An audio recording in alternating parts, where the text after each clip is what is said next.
Biarkanlah duri itu ada, biarkanlah penderitaan itu ada, supaya dalam penderitaan, dalam kelemahan, dalam keterbatasan itu Engkau tetap mengandalkan Tuhan, Engkau tetap mengharapkan Tuhan, Engkau tetap rendah hati dan mengharapkan kemurahan dan kasih karunia Tuhan.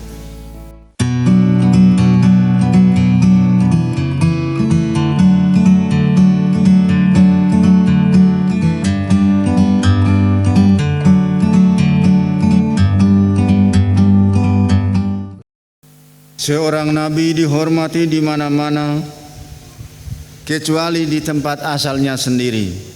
Inilah Injil suci Tuhan kita Yesus Kristus menurut Santo Markus.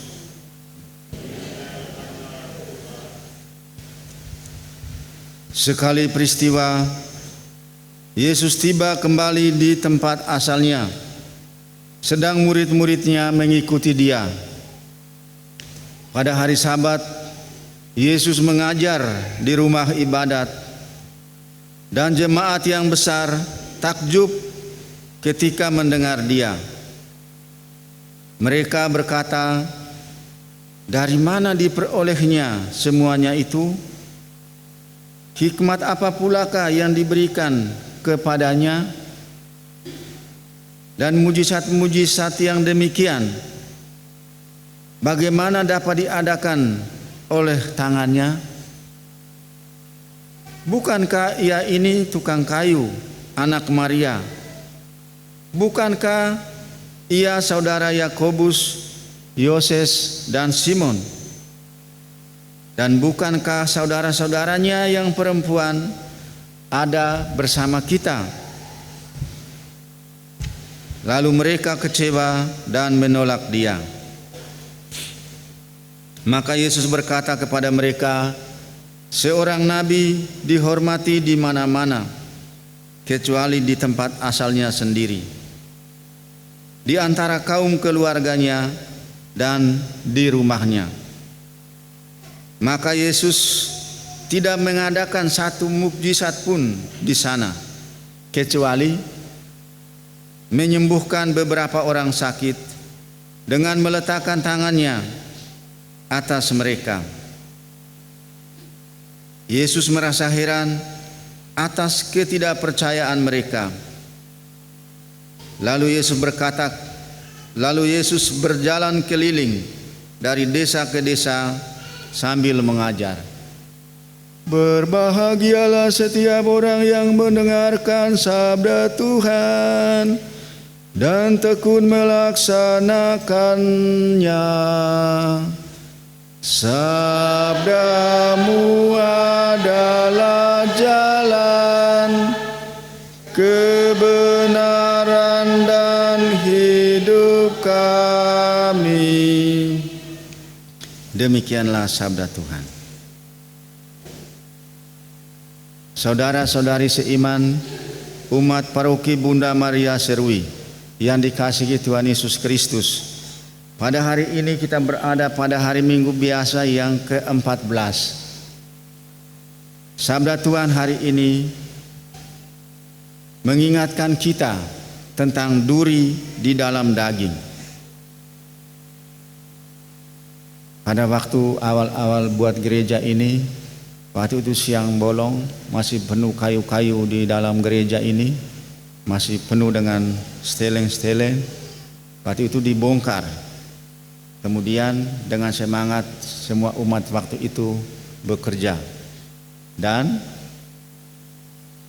waktu itu ada kayu yang mau dibuka, baru saya tanpa kontrol buka kayu itu, di bawah tahan dengan kaki, lalu dengan tangan angkat kayu itu ke atas supaya dia terlepas. Tapi saya tidak menyadari dan tidak mengontrol, yang saya injak itu pas di paku. Jadi waktu saya angkat dan paku itu langsung tembus di kaki itu, langsung sudah tidak bisa buat apa-apa lagi, lalu dibawa ke rumah sakit. Dan tentu itu sangat menderita, berapa hari harus menderita. Dan waktu itu juga ada kunjungan uskup. Waktu itu kita masih di Uskup Jayapura, itu Uskup Leo Labalajar yang sekarang ini. Itu paku menembusi kakiku dan saya menderita. Yang difirmankan Tuhan di hari ini adalah duri di dalam daging. Paulus sudah mengingatkan atau mohon kepada Tuhan supaya duri itu, yaitu iblis yang mengecohnya, supaya mundur. Namun Tuhan katakan, kasih karunia dariku begitu besar. Biarkanlah duri itu ada, biarkanlah penderitaan itu ada, supaya dalam penderitaan, dalam kelemahan, dalam keterbatasan itu engkau tetap mengandalkan Tuhan, engkau tetap mengharapkan Tuhan, engkau tetap rendah hati dan mengharapkan kemurahan dan kasih karunia Tuhan. Saudara-saudari seiman, umat paroki Bunda Maria Serui yang dikasihi Tuhan oleh Tuhan Yesus Kristus, Paulus mendapatkan duri, bukan duri yang tertusuk di dagingnya, namun duri adalah berbagai bentuk penderitaan, berbagai cobaan, berbagai siksaan. Di dalam sabda Tuhan dikatakan duri tadi adalah kesukaran, penganiayaan, kesesakan oleh iblis.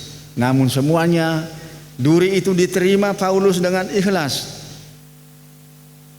diterima dengan penuh ketaatan supaya nama Tuhan dimuliakan. Di dalam bacaan pertama kita juga mendengar tentang dari kitab Nabi Yehezkiel tadi, di mana Nabi Yehezkiel dipanggil oleh Allah dan diutus. Allah menyebut Yehezkiel sebagai anak manusia. Pergilah kepada bangsa Israel yang disebut sebagai kaum pemberontak, bangsa Israel yang keras kepala, bangsa Israel yang tegar hati terhadap Allah. Yehezkiel diutus untuk mengingatkan mereka dengan tanpa takut, dengan percaya kepada Allah, menyerukan bahwa bangsa Israel adalah bangsa pemberontak, bangsa yang keras kepala, bangsa yang tegar hati. Dan Yehezkiel pun dibimbing, dikuatkan, diteguhkan oleh Roh Allah, menyerukan kepada bangsa Israel, khususnya di dalam pembuangan, bahwa mereka adalah bangsa pemberontak, bangsa yang keras kepala, bangsa yang tegar hati. Barang siapa mendengar firman Tuhan kepada Yehezkiel, barang siapa mendengar ataupun tidak mendengar, maka dia akan menanggung segala risikonya. Namun Tuhan juga menegaskan bahwa mereka harus menanggung risikonya sendiri. Maka Yehezkiel menegaskan hal itu. Dan mereka harus ingat bahwa seorang nabi sampaikan kepada umat Israel yang tegar, yang keras hati itu, bahwa perlu kalian tahu bahwa di tengah-tengah kamu ada seorang nabi. Nabi adalah juru bicara Allah. Nabi adalah mewartakan suara Allah, suara kenabian, suara Allah sendiri kepada umat Israel yang tegar hati itu. Namun keputusannya ada di bangsa Israel sendiri. Bila mereka mendengar seruan-seruan yang keras dari Tuhan itu, maka mereka akan berubah dan mereka akan menerima resikonya. Tetapi bila mereka mengabaikannya, maka bangsa itu sendirilah yang menerima resikonya. Namun tugas Nabi Yehezkiel diutus ke tengah-tengah bangsa yang keras kepala, bangsa yang tegar hati itu, untuk menyerukan suara Tuhan, untuk menyerukan suara Allah, supaya mereka bisa kembali ke jalan yang benar, supaya mereka dijaga oleh Allah walaupun dengan suara yang keras, tetapi intinya bahwa supaya umat Israel bisa menyadari keras kepala dan tegar hati mereka. dan keras kepala dan tegar hati itu menjadi duri bagi Nabi Yehezkiel, bagi utusan Allah Yehezkiel, itu menjadi duri.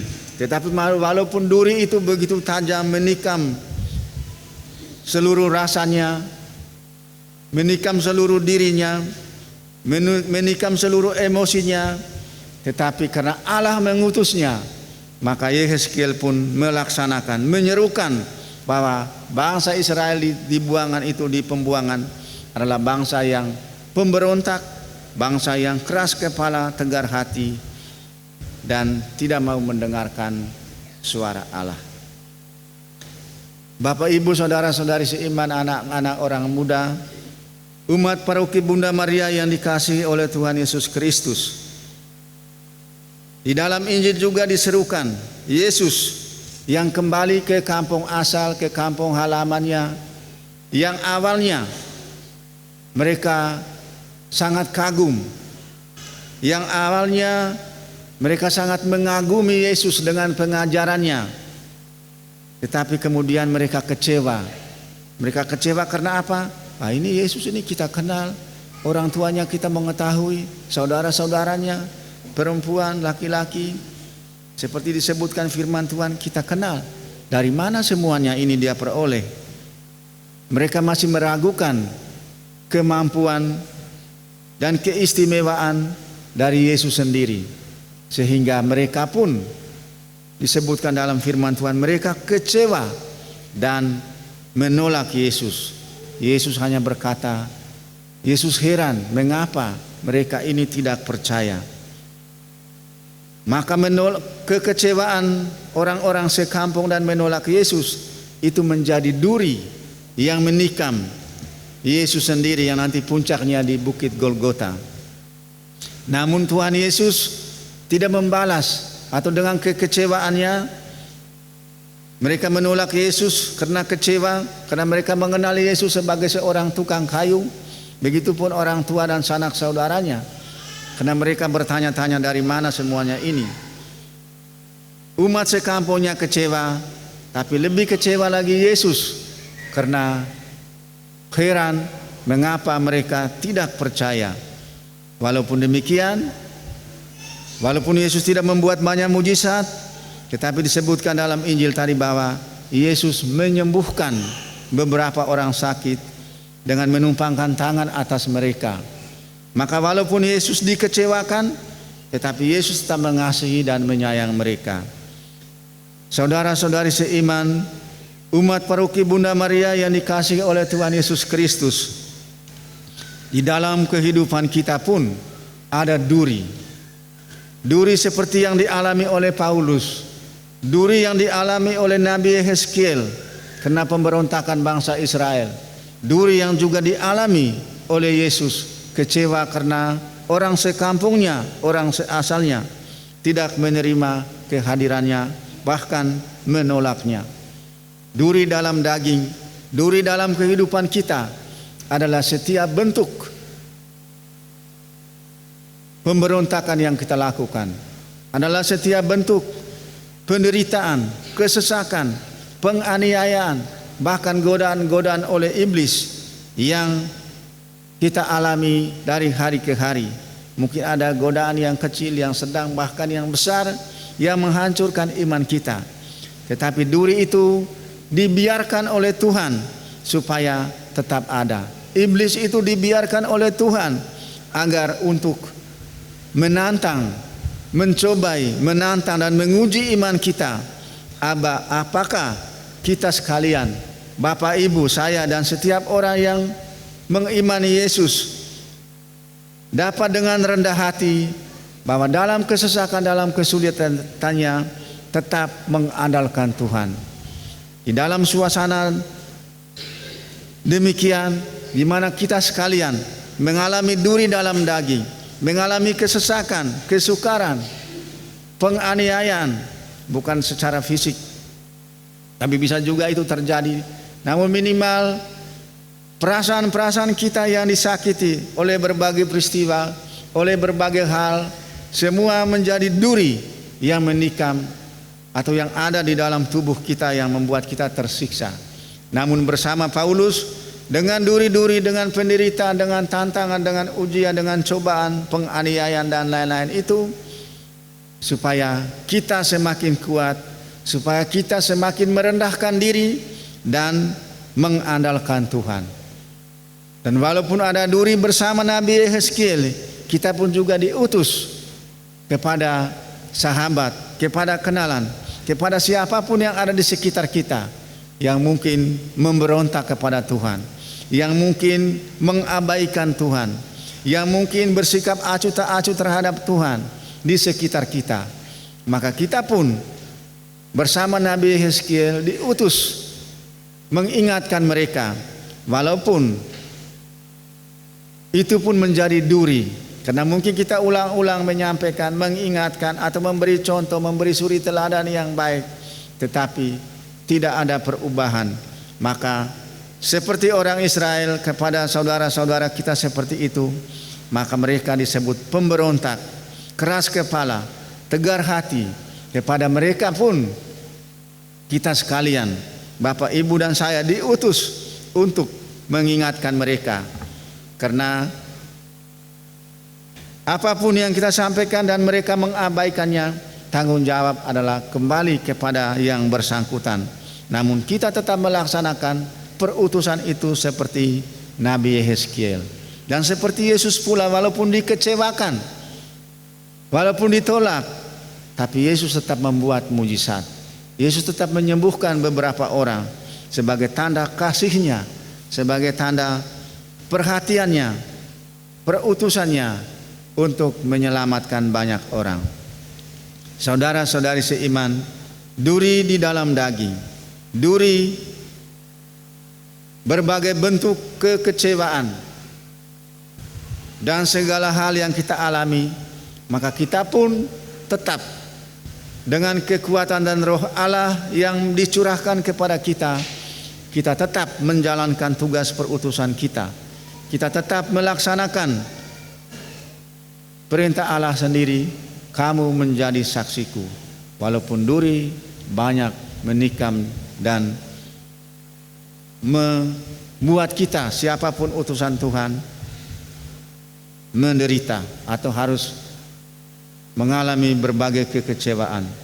Saudara-saudari seiman yang dikasihi oleh Tuhan, semoga dengan renungan pendek ini, dengan selalu menyadari berbagai kesulitan, tantangan dan ujian akan iman kita, kita sekalian semakin kuat. Dan seperti Nabi Yehezkiel, kita siap diutus. Seperti Yesus tetap berbuat baik walaupun dikecewakan. Amin.